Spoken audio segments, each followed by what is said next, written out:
Senate President Robert Stivers talks to the Education Committee about a joint resolution that could make it easier for students in Eastern Kentucky to get a college degree. And several businesses and organizations came together today to offer resources to help former addicts through various stages of recovery. And more heavy rain, strong storms on the way as we finish off the week. Severe storms, tornadoes possible as well. Breakdown coming up as Mountain News at 6 starts now.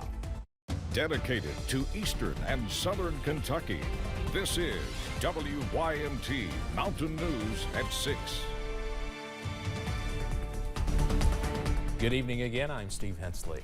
And I'm Olivia Calfee. All eyes are on tomorrow as severe weather will likely enter Kentucky, and now is the time to prepare. Yeah, nothing bad expected tonight. Tomorrow is a different story. Our first alert weather day continues. Let's check in with meteorologist Evan Hatter for the latest. Evan. That's right, guys. A first alert weather day was we've been highlighting tomorrow as a threat day for strong to severe thunderstorms for a while, and it's looking like that's going to come to pass as we head into the day tomorrow. And it's not just severe thunderstorms, also winds outside of storms, 40, 50, 60 miles per hour because of how strong the low pressure is nearby. Gusty winds last all day, many of us under a high wind warning for tomorrow. Severe storms likely in the afternoon. I've got 12 to 6 here. The time frame is looking more like maybe mid to late afternoon. Damaging winds and even some isolated tornadoes can't be ruled out into the day tomorrow. Cloudy skies today. We're all quiet. Mid-50s out at Moorhead right now, and we're a clean sweep on Pinpoint Doppler. That changes further off to the south and west, where you see the warm front getting its act together. Off to the south and west, already tornado warnings in East Texas. This whole system heading up in our direction as we head into tomorrow. We're still in the 50s out there tonight, but we'll continue to see an increase in showers and thunderstorms into the overnight hours. No severe weather expected overnight, but we will see some potentially heavy rain at times. Mid-50s out there. Details on the latest in a few minutes, guys. Evan, thank you. Kentucky legislators are looking at potential changes to education in the state. WYMT's Chandler Wilcox tells us how Senate Joint Resolution 98 could make higher education more accessible for students. More than 2 decades have gone by since the Kentucky General Assembly passed legislation regarding higher education reform. The educational dynamics, the business dynamics have changed a lot in 25 years. Stivers introduced Senate Joint Resolution 98, calling for the Council on Post-Secondary Education to study changes that could best prepare students. That includes educational structures like the relationship between technical and community KCTCS campuses. What should the curriculum be? Do you just need the technical skills training? Or should you take more of what we call the traditional English 101 and mathematics? Or should you just have technical courses given to you? Another possibility is building a public university in Southeast Kentucky that could give students in the region more affordable access to education. Maybe, maybe not. How would it impact our privates like UPike, Cumberland, Union? You know, we want a full range of thoughts and patterns, costs. The resolution has been introduced to the Senate Committee on Education, which Stivers is a part of. The Senate President said his colleagues are in favor of a study.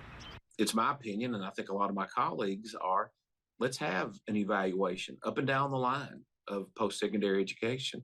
What the conclusions will be, we'll get recommendations from them, and then we'll decide whether we want to accept those recommendations or not. Stivers says getting students better prepared for the workforce is their main concern. And Hazard, Chandler Wilcox, WYMT Mountain News. KCTCS Acting President Larry Ferguson sent WYMT a statement saying, quote, "We support this comprehensive review." House lawmakers have easily cleared a bill that deals with some changes in the election and voting process. It's House Bill 302. Supporters say it will increase transparency and security at polling places. It gives the Attorney General more power to perform inquiries and audits and requires county boards of elections to name how many parking spaces polling places have. It also prevents candidates from campaigning or electioneering close to polling places. This stipulation regarding election day is already in the statute, but with in-person absentee balloting, voting now being an option, it simply adds that those days are the same rules for electioneering at the polls. The bill passed 11-0 and now goes to the House floor. Lawmakers passed a bill that would give teenagers a new way to communicate troubling issues or mental health concerns in schools. It's called the Safe KY Act. It sets up a pilot project through the University of Louisville to establish an app that could then text directly to professionals concerns that they may have for crisis intervention. It also establishes the Kentucky Health Safety Center. To create, implement, and maintain an app for middle and high schoolers, college students to access mental health professionals to help divert crisis and provide some guidance. The app could also be used as a tool for students to text concerns of school violence or to report incidents they see. It passed unanimously out of the House Health Committee. After nearly 2 hours of debate, a controversial bill is moving forward in Frankfort. The House passed House Bill 470, 75-22. The bill aims to limit services and treatments to LGBTQ children. Critics of the bill rallied at the Capitol today against the legislation. Julia Sandor is in Frankfort with more. People gathered at the Capitol to raise awareness against what fairness groups say are anti-LGBTQ legislation. Shame. For one mother of a transgender son, these bills bring fear, anger, and outrage. It means the denial of health care to my child. It means taking the bravery of a little boy who wants to live authentically. But with House Bill 470 passing in the House, supporters of the bill say it will help protect Kentucky children. Representative Jennifer Decker lined up speakers who are in favor of the bill. So a child, youth, or teenager who are making decisions without fully functioning brains, and you also have, they cannot make a fully informed medical decision because they don't have a full adult cognitive function. Opponents of the bill say the harm within it is immense. Vote them out! Vote them out! Even calling bills like these a slate of hate. Some legislators say these issues should be a family matter, not a government matter. I'm really upset for families right now. I'm upset because I feel like we denigrated the medical profession. I feel like we have, I feel like we're making people feel less than, and I don't like that. All Democrats on the House floor voted against the bill, along with 3 Republicans. All of them were from northern Kentucky. It now heads to the Senate for consideration. One man is dead after a house fire this morning in Pippapassas, that is in Knott County. Alice Lloyd College posted on Facebook late today that Daniel Sloan is the man who died in the fire. Sloan graduated from the college in 2013.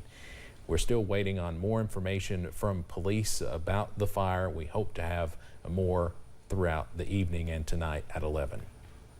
One West Virginia Sheriff's Office is asking for your help to find several people accused of breaking into an elementary school. Officials say the suspects broke into the Kermit pre-K through 8 school around 2:30 a.m. on Tuesday.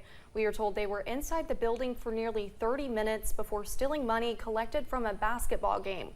If you have any information about who these people are, you were asked to contact the Sheriff's Office at 304-235-0300. or message them on Facebook. Recovery, rejoining the workforce, or resisting the urge to return to a dark past all begins with resources. Several businesses and organizations gathered today to be part of the solution, and organizers tell WYMT's Buddy Forbes this is just the beginning.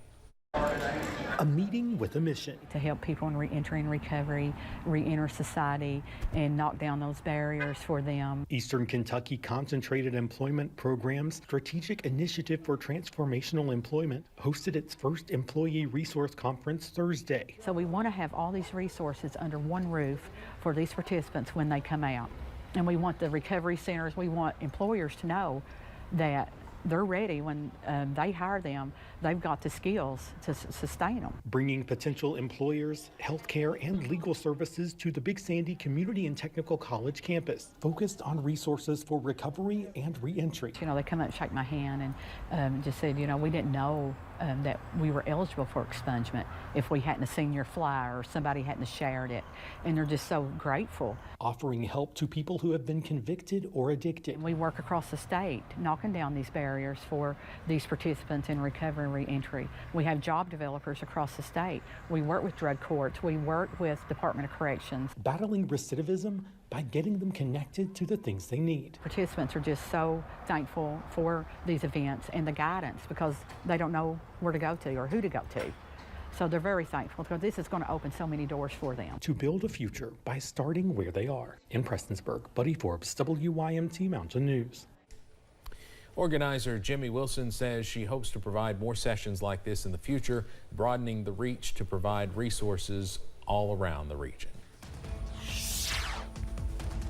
All quiet right now on Pinpoint Doppler, but that changes later on. Details next. Plus, the desks were handmade nearly 7 hours away in Michigan, but the students who will use them are in Knott County.